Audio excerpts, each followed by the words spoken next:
These easy pumpkin scones are full of fall flavors and glazed with the perfect amount of sweetness. The best homemade recipe to go with your morning coffee. I'll teach you how, so stick around.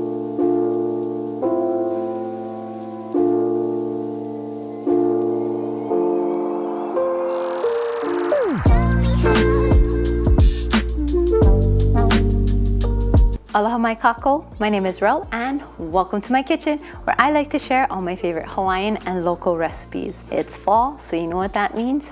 Pumpkin season, more pumpkin recipes. And if you love pumpkin recipes, I've got a bunch of them linked in the description box below, as well as all the instructions and ingredients for this recipe today.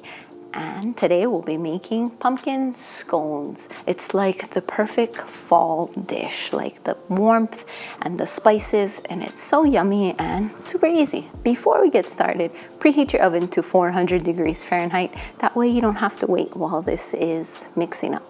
So you'll do that, and then you'll take your dry ingredients into a bowl. You'll take some flour. I use regular all-purpose flour. If you want to use a different type of flour, by all means, up to you. You'll do some baking powder, and that's to help with the leavening and to get it to rise up a little bit. And of course, you need pumpkin pie spice, right? After all, these are pumpkin scones, and oh my goodness, it smells so good. If you want to make your own, you totally can, or you can use the store-bought one. No judgment here. And then we need some salt. You'll go ahead and add that in, and then you'll just want to mix until everything is well combined. You want to make sure that baking powder is evenly distributed, as well as, of course, the salt and the pumpkin pie spice. So this is your dry base. So the trick to delicious scones is cold butter. So what I like to do is put my butter in the freezer. So once this is mixed, you'll set that aside. So you got your butter. Hard is in the freezer, and then in order to get that broken up, I kind of leave this on so that I can hold it, but I'll show you my trick of what I like to do. So some frozen butter, and then you're gonna get a box grater. Super easy. This one's seen its days, but it works really well. And all you're gonna do is grate that butter, just like you would grate cheese. If your hands are warm, you'll start to notice that it'll melt into your hands. So that's the only thing. So holding it is a little bit tricky. So like I said, I leave this on to try and give me a little bit of something to grip, because if not, it slides all over. And especially if your hands are warm. Here in Hawaii, it's warm, so it doesn't stay frozen for too long. But if you're in the mainland, you might not have as much of a problem. And it's quite the arm workout, let me tell you. This is like straight out of the freezer butter, but I promise it's so worth it. If you have a food processor, you could toss it in and do it like that, but I really like it like this. It's just so much more buttery and fluffy, and then your arms get sore. And you see how my hands are warm. The other thing you can do is get a paper towel and wrap it around, because this is already coming off, because it's warm here, so it doesn't stay very long. It's still hard though, but when you hold it, it starts to go into your hands. Anyway, be right back when I'm done with this. And after all that hard work, this is what it looks like. Literally looks like you grated cheese. Like, it's super fine and thin like this. And then that's just gonna go into your flour mixture. Plop it on in, all of it. Well, so like I said, Hawaii is warm, right? So everything starts to stick, and you see how the butter starts to melt. It's fine, but you wanna get out as much as you can. Here's a little trick. If you've got warm hands or you're in a warm climate, you can put your hands in like a bowl of ice water and then dry it off. So that way your hands aren't super warm when you mix it. So a couple of ways you can do this. You can use a fork and mix it, or your hands. I didn't soak my hands in water, but I like to use a dough cutter, pastry cutter like this. You can get this at Walmart, Target, Amazon.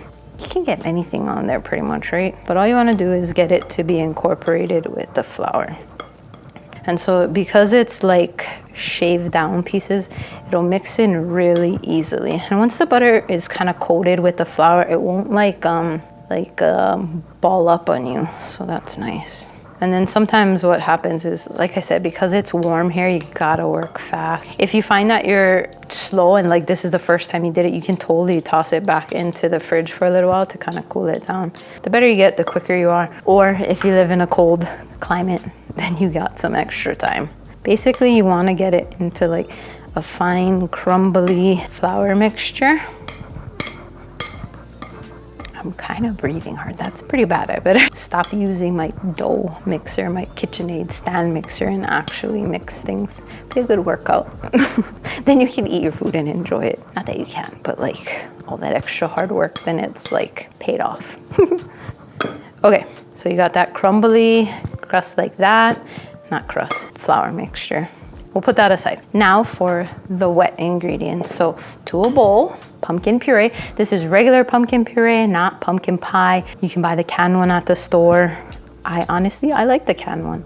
Or you can make your own. Brown sugar, this is golden brown sugar. If you wanna use light brown or dark brown, up to you. The darker the sugar, the more molassesy flavor. So I kind of pick one in the middle. Heavy whipping cream. Gives it a rich flavor. If you don't want that, you could use milk, but I like the cream. Some vanilla extract. I love the smell of vanilla. And this is homemade vanilla. If you want to make your own, you can check out the card up here. I'll leave a link in the description box below. Also, you can buy your own. Totally up to you. And then an egg. And you probably should crack your egg into something else first. Reason being is sometimes you get a dud egg, and if you crack it into your mix, then you lose your whole mix of everything you already put in there. But this egg is good, so go ahead and pour that in. And the reason I know is because that's happened to me before. Okay, wet mixture. Mix everything up. Fork, whisk, spoon, hand mixer, stand mixer, really up to you. But I know not everybody has like special kitchen tools, so sometimes I like to just do it by hand to show you that you totally can make these at home. As I mentioned before, like I love baking. I feel comfortable baking in the kitchen. I grew up with my mom baking, and she used to make all these yummy treats, especially over the holidays. And pumpkin's so fun. Like, I know there's some non-pumpkin fans, but this is a good one. Okay, dry ingredients that we mixed earlier. You're gonna pour the wet ingredients into the dry ingredients. Doing this away from you is a little tricky, and being able to see everything that I'm doing. All right, I like to kind of start it with the fork first. It's gonna get clumpy and lumpy, and that's kind of what you want. You're just gonna wanna get it incorporated. You don't wanna over mix it. When you mix it, gluten starts to form. And if you over mix it, it gets a little tough. But once you get it to kind of get to like a shaggy consistency, like this, it's a little bit harder to continue to mix it with the fork, and you'll feel it. It'll start to have a lot of resistance. And usually by then I'm like, forget it, and just mix it with my hand. Now, recipes are guidelines, right? A lot of things vary. Humidity, oven temperature, measuring cups even. So you kind of got to learn how to play with ingredients. You cannot expect it to be like, if you follow this to the exact T, it'll work every single time, no matter where you live in the world and what you do. Sometimes you need to adjust a little bit, and that's kind of how it goes. So now you just use your hands to mix in. There's a little bit of like dry, I don't know if you can see, there's like dry crumbles. So you just want to get those dry crumbles into the dough. Again, I'm starting to breathe hard. That's pretty bad. I grew up playing sports as a kid. Like I spent especially high school, like I played multiple sports every season. So like I lived at the park, and we were constantly doing stuff. And as I got older and I worked and I have kids, I don't exercise as much as I should. I'll work on that. So it's still a really sticky dough, as you can see. So what you want to do is take a floured surface. I like to do it on the Silpat. This is like a silicone baking mat. You're going to put a little bit of flour down, and you're just going to knead it a little, and then a little bit on top, just because see how it sticks to my hand. And you're going to have to play with it, because if it's too sticky, add a little bit more dough, not dough, flour. Less is more, let me tell you. Because you can't take out flour, but you can always add more. So start with a little.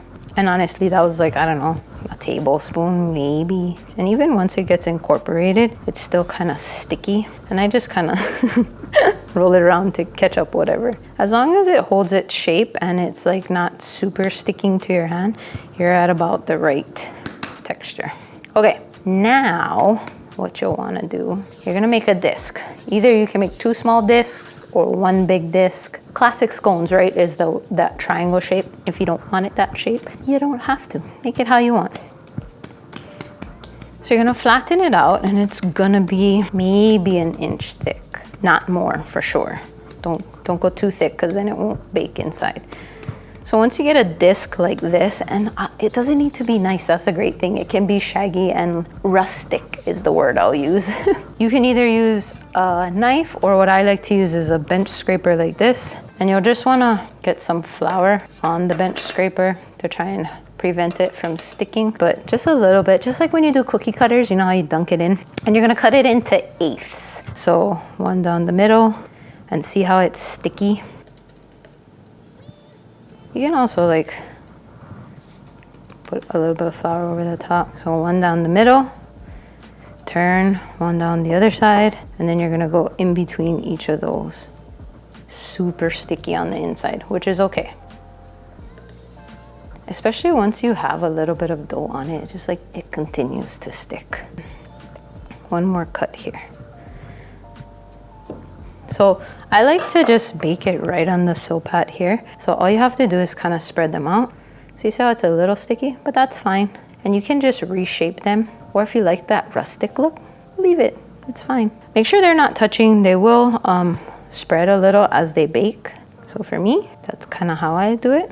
And that's it for this. And then all I'll do is slide this straight onto the baking sheet. It's a little sticky, but these are tough, so don't worry about it too much. So all you have to do is put it off the edge of the counter here. And then I just like to kind of, sorry, I'm probably jumping off camera to do this, but just slide it right on like that. And because it's silicone, it'll stick to the pan a little bit. Then it'll look like this, and all you have to do is bake it for 18 to 22 minutes, or until a toothpick inserted comes out clean. It is a sticky, thick dough, so you want to make sure it's a little lightly brown. So I'll put this in, we'll be back, and I'll show you how to make the glaze. Don't go away. All right, while that's baking, I'll go ahead and show you how to make the glaze. So super simple. We'll do some powdered sugar, and you'll put that into a bowl. Now, this is gonna take a little bit of finessing, I guess. Don't pour all the liquid in all at one time, because oftentimes it's too much. The vanilla, yeah, go ahead. You can put the vanilla in. Now, I like to do mine just vanilla flavor, but if you wanted to add cinnamon or more pumpkin pie spice into this, you totally can. But this is plain vanilla. And then you'd be surprised. You don't need very much. I like to use milk. You can use water if you want to, but I like to start with not all of it, because sometimes it gets too thin. So I put about half of it first and then mix it. And you'll find that powdered sugar honestly doesn't need much liquid.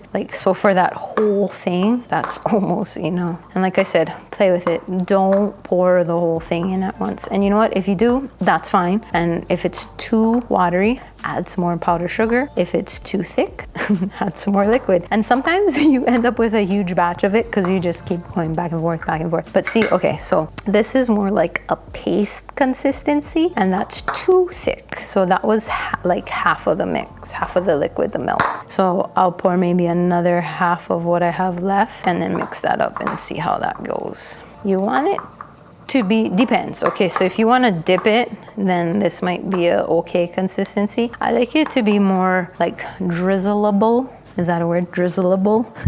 But you see how it's already pretty close. I don't have much milk left, so I'll just add the rest of it in. But you'll see, even just adding that little bit, it'll change that consistency. And so that whole huge filled bowl that we had, just real quick. See, now look. Perfect drizzleable consistency. If it's not a word, it'll be now. All right, now that this is done, and the scones are done and it's cooled slightly, I'll bring it out and I'll show you what to do next. All right, the scones have cooled. They're cool to the touch and they're lightly golden on the bottom and on the top, and they have a little bit of, I don't know if you can hear it, a little bit of crunch at the top. But anyway, now we use this glaze. Like I said, you can dip it if you want, but I like to drizzle it. And honestly, using the fork is my favorite way to do it. So all you have to do is kind of scoop it, and then you're just gonna run it over like this. So that was a not as full one. If you want a big one, you can just go like that and get thicker lines. The kids like doing this. Let them help if you want. If you don't, we'll leave some without in case somebody doesn't want. But I like to just drizzle it over like that. And this will be more than enough glaze. If you dunk it, might not be. Let's add a little bit more to this one. And maybe that one too. That's the whole point, right? Make it fancy. And that's how you make pumpkin scones. If you want more pumpkin recipes, then check out this video here. And until next time, ahui ho!